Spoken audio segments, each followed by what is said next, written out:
Get out of the 90s with that song there. All right, so I'll just start off by saying, first of all, thank you for coming tonight. My name is Nikki, and I just, first of all, before we get started, I want to say a big thanks to Sam for allowing me to have my seminar here tonight.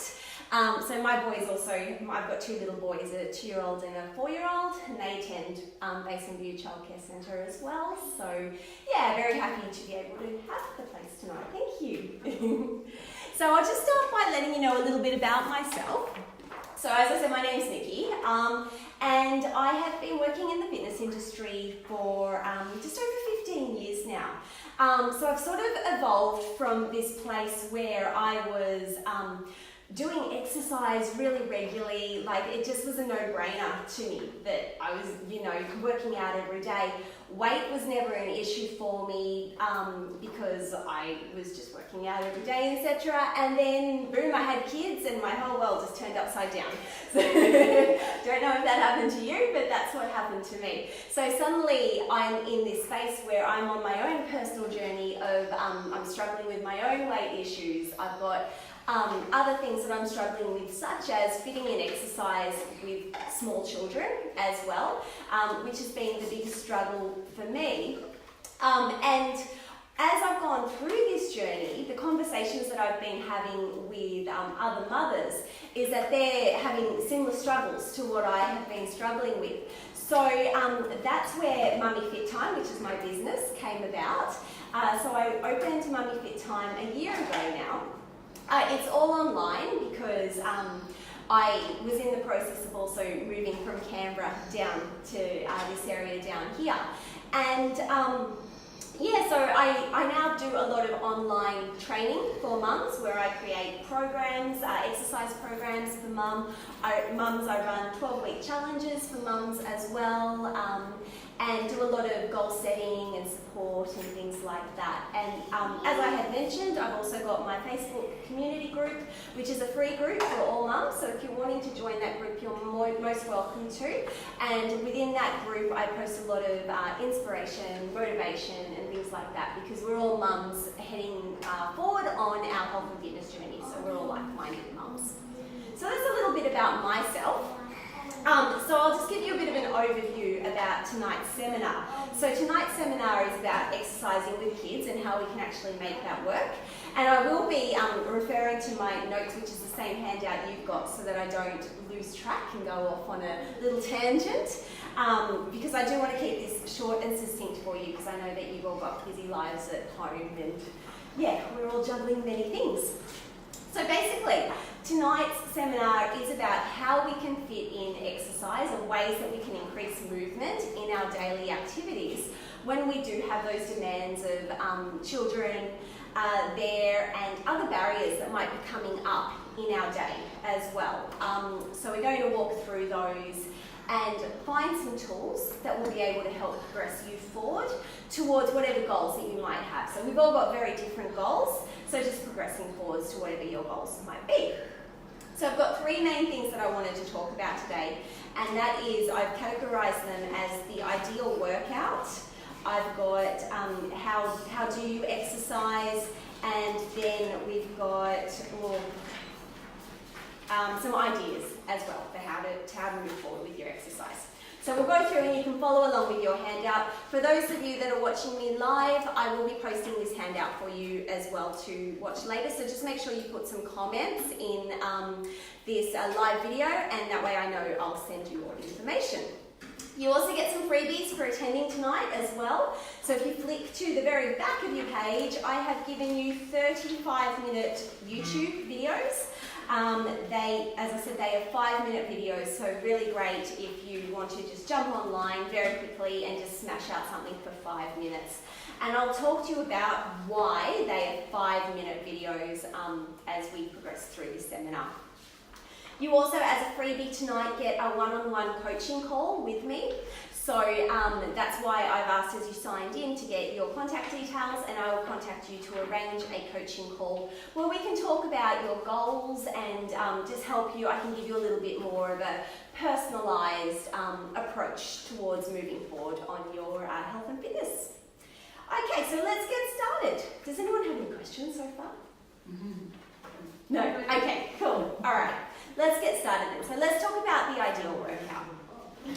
So one of the things that I think a lot of people struggle with, particularly if you've moved from a space where you have been doing a lot of exercise and then moved into a space where you don't have that time for exercise, is that a workout doesn't need to be a 60-minute session in the gym or wherever it might be, okay?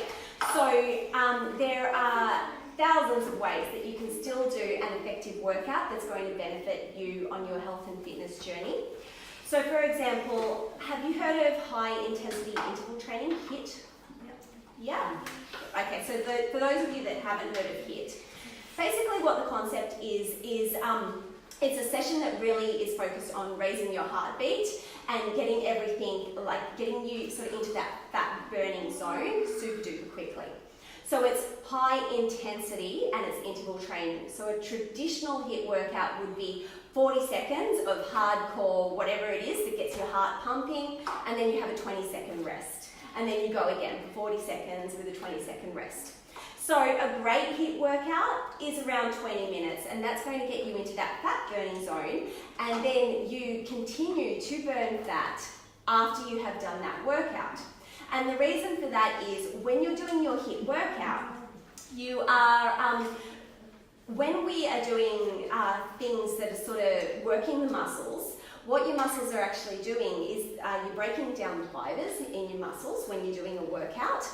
So in the recovery stage after your HIIT workout, what you're doing is the muscles are actually doing recovery, okay? And as the muscles are recovering, they're drawing on energy from within your body, so they're drawing on the fat stores from within your body to recover and heal those muscles.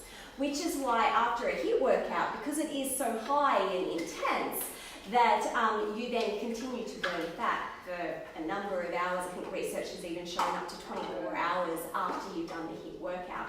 So that's a really effective workout if you've got, say, 20 minutes. Okay, that's something that you can do. But having said that, we've got kids. We may not even have 20 minutes in our day. So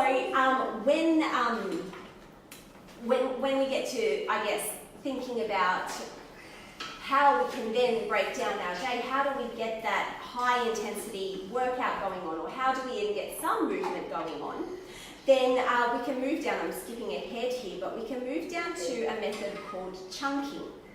So what chunking is finding little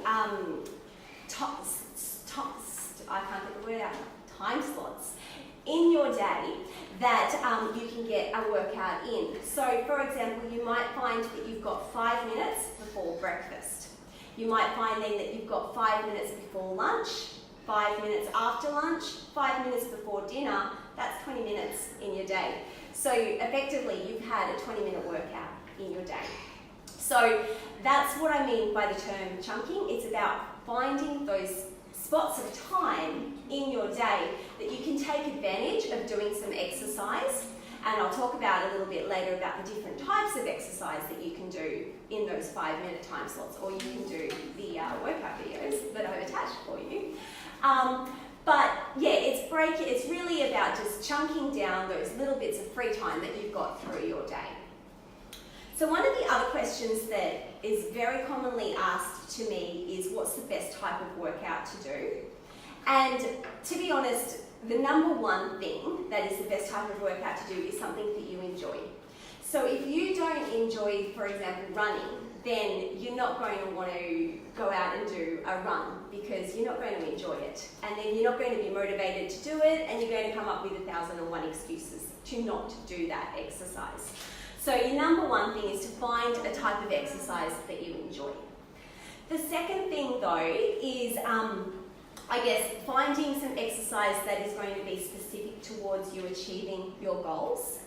So if we're going to, for example, we want to do weight loss, then a really effective type of exercise is a mixture of cardio and strength training, as well as some flexibility and balance training. So it's a good all three rounder exercise there. If you were wanting to do, say one of your goals was to do a 50 kilo bench press, well, cardio is not really going to be the option that is going to be able to help you get to a point where you're lifting 50 kilos. So it's about finding the exercise that is going to best suit the goals that you're wanting to achieve. So my point there is, before you commence doing any exercise, is to be really clear on the goals that you want for moving forward on your health and fitness. Even if that's just, I want to have good health, I want to maintain my fitness, that's fine, but then we've got to, then we find a way that we can work around that. Now, I did mention the three points of a triangle model that is on your page here, which is the perfect workout formula for the general population. So that includes flexibility and balance. By flexibility, I don't mean doing the splits. I mean just doing some some stretching. Okay, so just getting that stretching, remaining limber is the main thing there, because what we want to do is, as we begin to age, you'll find that your flexibility becomes less and less and less. And that's where you start to find these injuries. You know, when people bend down and suddenly they've pulled their back out? That's what we're trying to avoid by keeping limber. Same with balance, particularly as we get much older, you'll find that your balance tends to go off too. So by focusing on your balance, even if it's 1 minute a week of just trying to, go up on your toes and hold it there, then that's going to be really effective long term for you as well.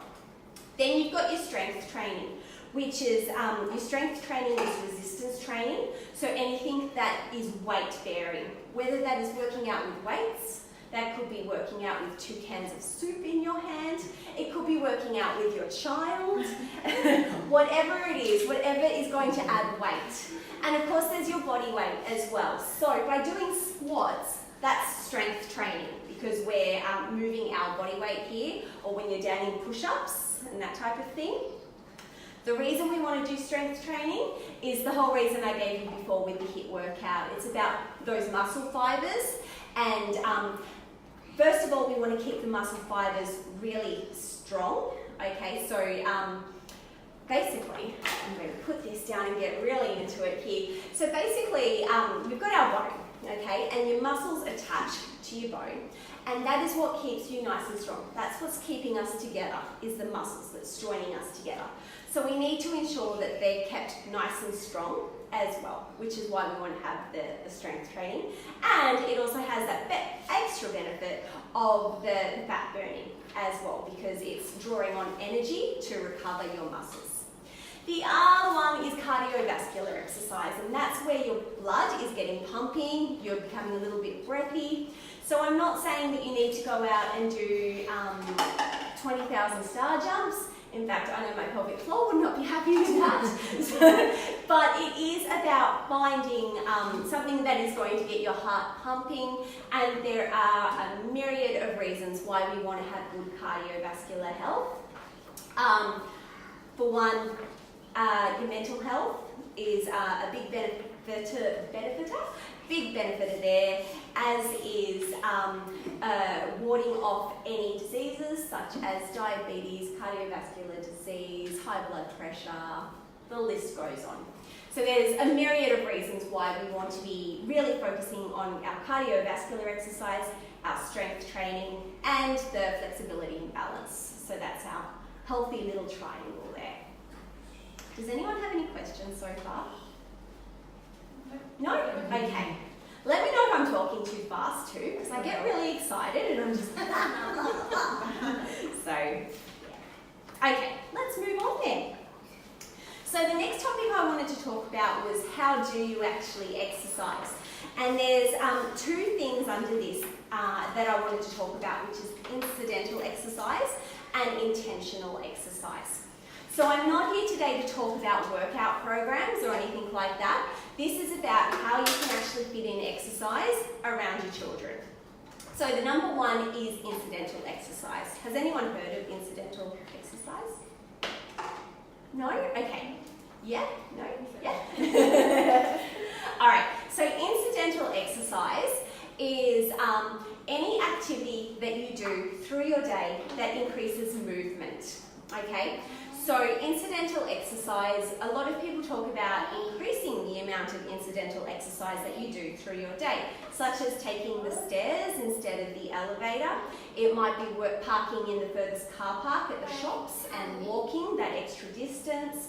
It might be walking out to your letterbox each day. It might be incidental exercises even classed as housework, vacuuming, gardening, all those things that we have to do as mums anyway. Picking up after your children, which I do 1,000 times a day. So all of that is movement. Basically, incidental exercise is anything that you're doing where you're not sitting down in front of the TV. So what we would like to do is to focus on to increase the amount of exercise that you're doing and how to do more exercise with children is to first of all focus on ways that you can increase your incidental exercise. So ways that you can find in your day to add some extra movement. I wrote a blog today for a friend her business is called Ever So Homely, and one of the blog that I wrote was about adding more movement into your daily housework. And so I gave some examples of doing the laundry, so when you're folding the laundry, coming down into a squat and then picking up that piece of laundry and folding it and then down. So that's an example of incidental exercise because we're adding that in. Another one that I like to talk about is, you might be doing the dishes and doing some kickbacks with your leg. It's really good for your butt. So you might be doing the dishes and doing that. And another fun example I gave was, for example, cleaning the glass in the bathroom and getting your hips moving and all jiggling and having some fun. So, and then sending to your husband. Yeah. Well, I did have to take some pictures and I felt a bit awkward because I was like, I thought that could be taken quite wrongly. So that's one thing that you can be doing to increase exercise in your day is by finding ways that you can add some extra movement into your day. And then we come to the next one that I wanted to talk about, and this is my favourite one because this is intentional exercise.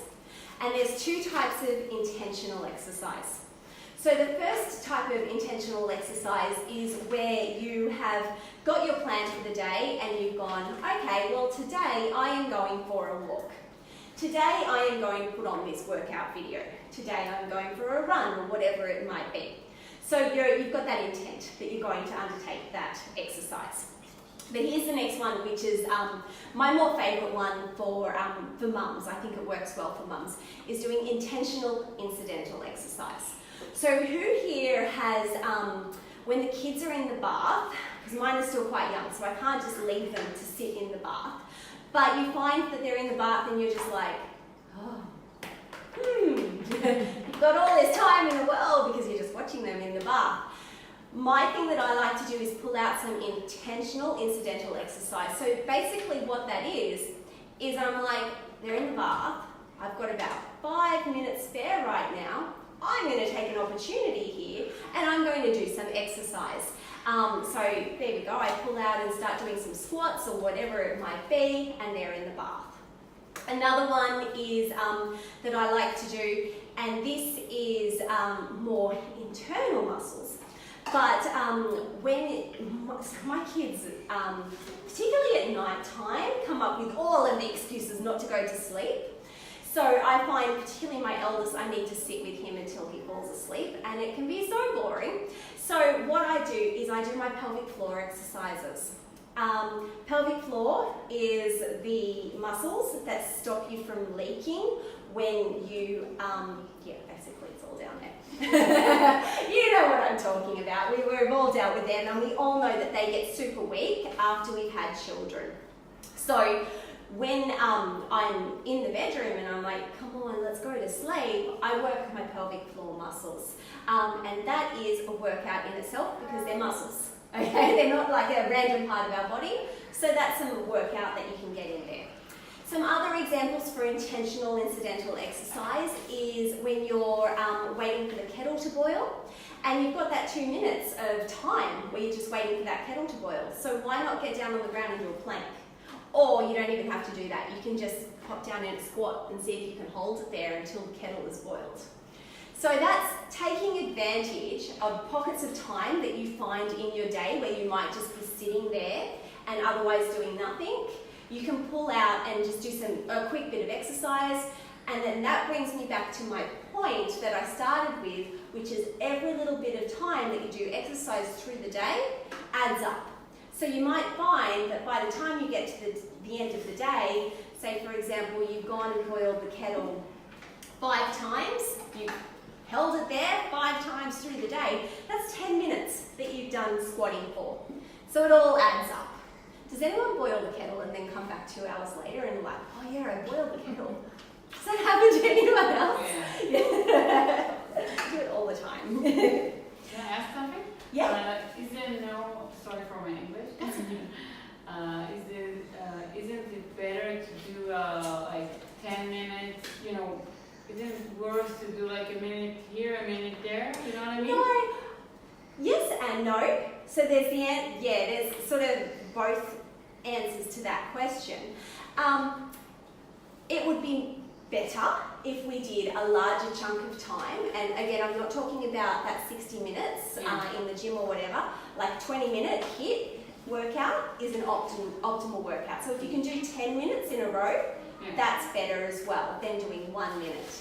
But if you don't have 10 minutes, even doing 1 minute is better than doing nothing at all. So it's really about just finding the ways to increase movement in your day. So does that answer the question? Yeah, it's not confuse the body or something like to do a minute and then rest. No. Yeah. No, it's definitely not going to confuse the body. It really is about increasing movement in your day and taking opportunities to do movement in your day. If you're aiming for, like if you've got a huge goal such as weight loss, then we would want to, target the type of exercise that you do, and you would want to go for, say, a 20-minute length of time, but you're certainly not confusing your body by doing little snippets of exercise through the day. In fact, your body will love you for it because you're moving more. Okay. Yeah. So sorry, Nikki, I also had a question. Yeah. You mentioned with the chunking that you could do, 5 minutes at breakfast time, 5 minutes at lunchtime, 5 minutes after lunch. That 20 minutes that we're building up throughout the day, is that still getting our heart rate to a fat burning level? It wouldn't be getting your heart rate to a fat burning level if you're breaking it down into chunks. Yeah. But it is bringing you back to the point of some movement is better than no movement. Yeah. But if you can find that 20 minutes in the day of raising the heartbeat, once you're at that 20-minute mark where your heartbeat has been raised, you're getting breathy and things like that, then that is optimal. So if we were to get our heart rate to that point, so do the 20 minutes, let's say, before we even start work, before we even have breakfast, then those 5-minute chunks we're doing throughout the day, are they continuing to burn fat throughout the day? Yes and no. Yeah. So it wouldn't be continuing to burn fat at that level that you were when you did your 20-minute workout, but it's adding to your movement overall through the day. Okay. So I might break it down into a bit more of a context in terms of steps, for example. So if you were to do more movement through your day, and more movement could equate to steps that you're doing. I point to my watch because it tracks my steps. If you get to about 10,000 steps in your day, you've walked about 8 kilometres through your day. So while you're not at like that peak fat burning level, you are doing more movement than if you were not doing any movement at all. So it is all contributing absolutely to your overall goal of moving more, and moving more equals burning more calories, and burning more calories means losing weight, basically. Yeah. Cool. With a whole bunch of other factors in there as well, based on nutrition and all that type of thing. Yeah. But we won't even address those right now. Does anyone have any other questions so far? No? Okay, cool. Let's move on. So, I did have one other point. I flipped over the page there. I see I did lose track. Is one thing that you can also be doing as part of your workouts through the day, particularly when you've got kids at home with you or whatever, is to use your children. Okay, so let's start with them really young. So you've got your baby and you would be doing a lot of strength training with your baby. So let's pretend my piece of paper is my baby. You can be doing a lot of, arm movements and things like that. You can do some twisting and things like that. So that's some extra movement. As they start to get a little bit older, so let's look at toddlers and preschoolers right now, then mum becomes a really fun person to train or to play on. So you could be getting down into a plank position, which is suddenly you're an awesome tunnel for them to climb under. So my point there is that you're getting that time where you're playing with your children. You don't feel like you're taking time away from your children to go and exercise. You are getting to play with your kids, but you're still getting that additional movement in your day. You could decide to start doing, have a little competition, who can jump up and down, how many times.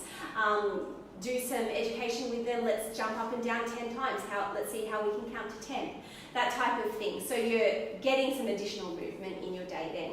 And then of course we start progressing, so you get your primary age children who are a lot more mobile. They're probably riding bikes, they can probably start running around, they might like going outside and kicking a ball. So it's all about getting active with your children. And then as we progress, we do find that maybe teenagers, I don't have teenagers yet, but I hear teenagers are glued to their devices a lot. So there are different games on devices if they are refusing to get off their device and go do some playing with mum in the background, in the backyard, or going for a walk with mum or something like that. Then you can do some physical movement on those devices. I know that there's some games like, I'm probably taking my mind back to like 5 years, but do you remember the Wii? Do they still have Wiis? Yeah. Yeah. Yeah, so getting in and doing the active Wii type games and things with your teenagers. So that's some different things there. So my main point there is use your children to increase your exercise and your activity through the day, because they're a really fun way to get some, time working with your children, as well as getting benefiting you by getting some extra movement in your day. Okay, so let's talk about now the barriers and how we can overcome them. So I'm just going to read this little script so that the people in the live video, I've popped out of the screen there, they've been randomly listening to me. So your barriers that might be coming up are like internal excuses. So for example, you might have a little angel and the devil on your shoulder. And you might start the day going, okay, I'm going to go for a workout. And then the devil says, no, but you're really tired. The kids woke up through the night. You don't need a workout today. Then your angel's like, no, I've got the energy. I'm going to get a bit of a workout in. And then the devil's like, oh no, but your little toe's aching. You don't need to work out. And then the angel's like, it's okay, I'll do another body workout. And here's the devil again saying, but the kids are being really rowdy today. Nah, you don't want to work out. So basically it's pushing, it's that inner battle that you've got going there. I want to do this, but suddenly all these excuses start coming into your mind about why you can't do those.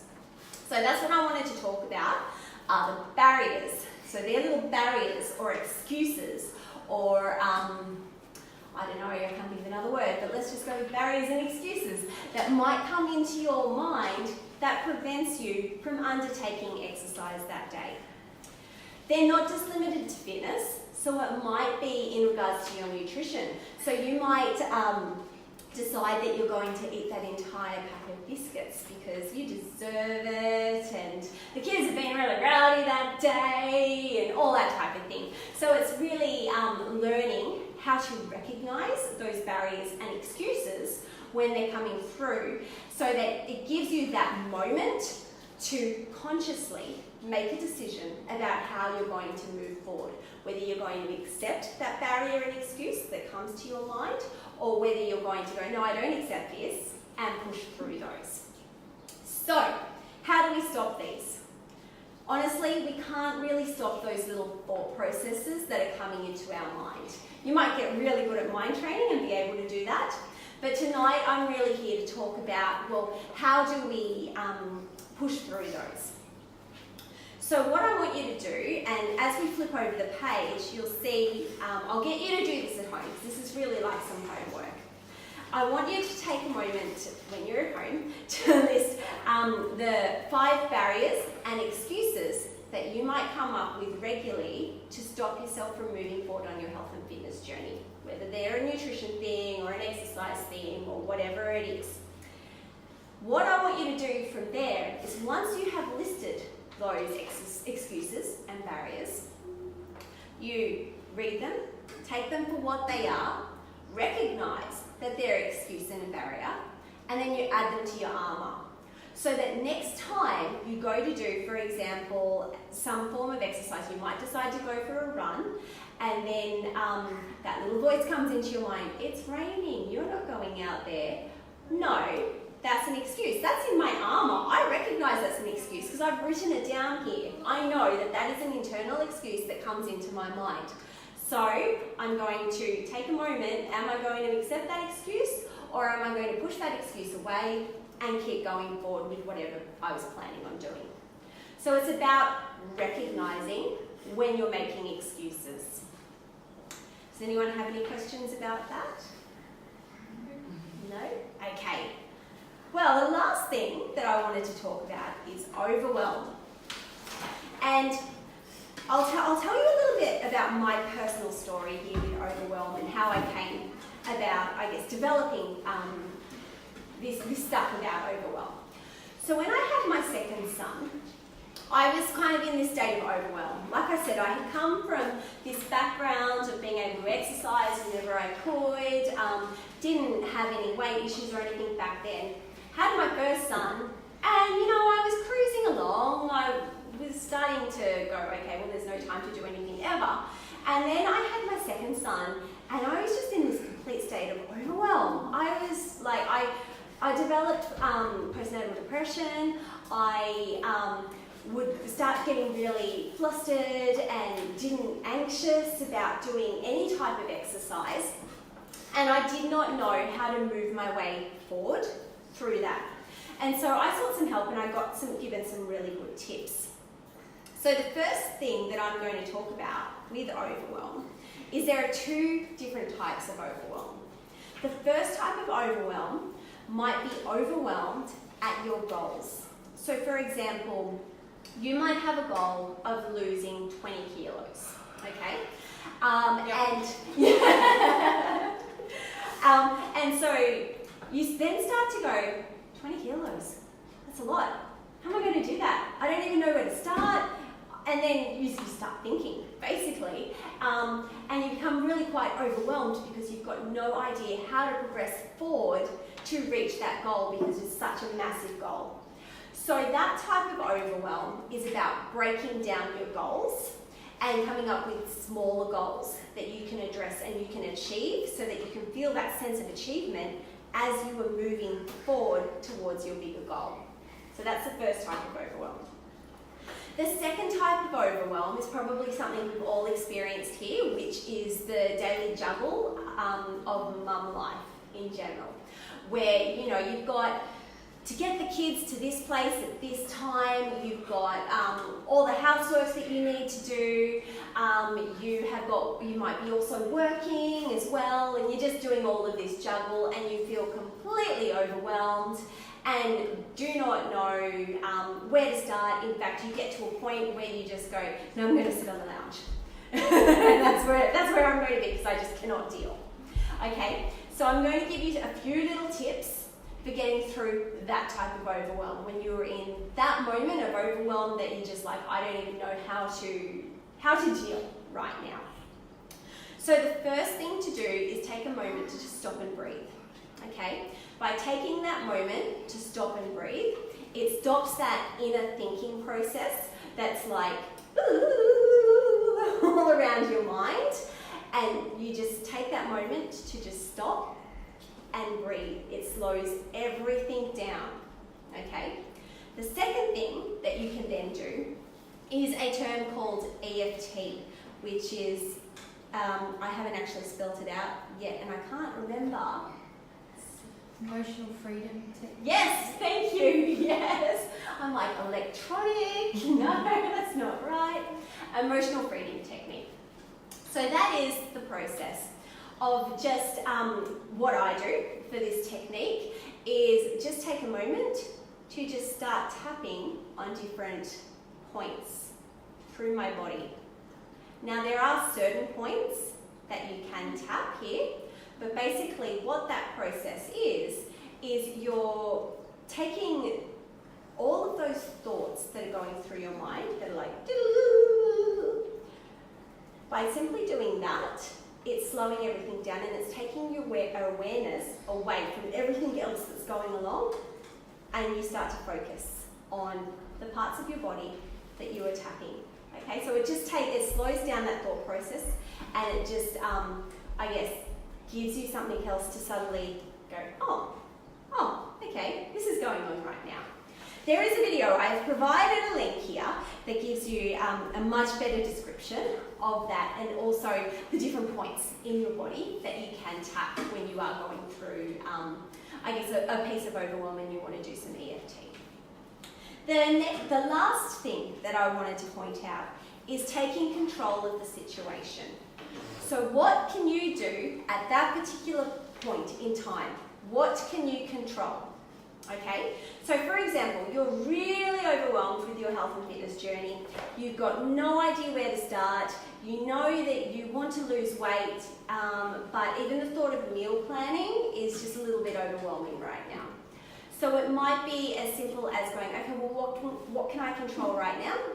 What I can control is I am going to choose to have an apple over this piece of chocolate. Or what I can control, if we put it into an exercise context, is I don't have time to do a workout today, but I do have 1 minute right now, I am going to do some squats.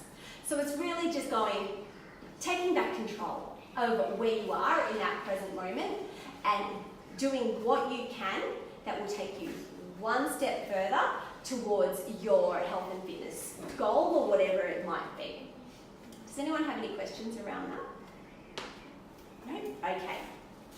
So, I've given you some more homework here, which is to write down 5 small things that you can do to progress on your health and fitness journey, so that next time you are feeling like you are in a bit of a state of overwhelm, well then you can refer to this list and you know you've got 5 pieces of things, or 5 tools that you can do that will help you progress forward on your health and fitness journey. So basically, this brings me to the end here. So basically, everything that I've spoken to you about tonight is about taking advantage and taking control of things that you can do to take you one step further. So a quote that I'm going to leave you with a quote that I like to repeat in my head is, every step I take brings me one step closer to achieving my goals. And that's pretty much sums up what I wanted to talk to you about this evening.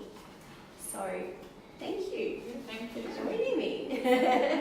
Now I'm just going to, as I mentioned at the start, for joining me tonight, you get a one-on-one coaching call with me. So I will be contacting you and we will arrange time to have a coaching call where I can give you some more personalised feedback and tools to help you move forward on your journey. I've also got a 12-week challenge that is coming up, which is starts on the 15th of February. And that 12-week challenge, it's an online challenge that incorporates fitness, nutrition, and mindset. So if you are interested in that, I am more than happy to provide you with more information about that. And as I had mentioned to some of the ladies at the start, I've got some booklets up the back there that they're pretty much examples of some of the resources I provide in the 12-week challenge. You get thousands of resources, but that's just a few. So that takes me to the very end. So does anyone have any questions? Can you come and live at my house? If you look after my children, not just during the day, but sure. All right, well, thank you so much much, ladies, for joining me, and thank you to those of you that have joined me live as well. And I will leave you to the rest of your night. Feel free to come and have a chat to me as well. Thank you. Thanks, ladies. Thank you. For those of you watching live, if you leave some comments in the comments field, I can get back to you. And if you'd like the free resources, just comment that you'd like them and I will provide them for you. Thanks. Thanks for joining.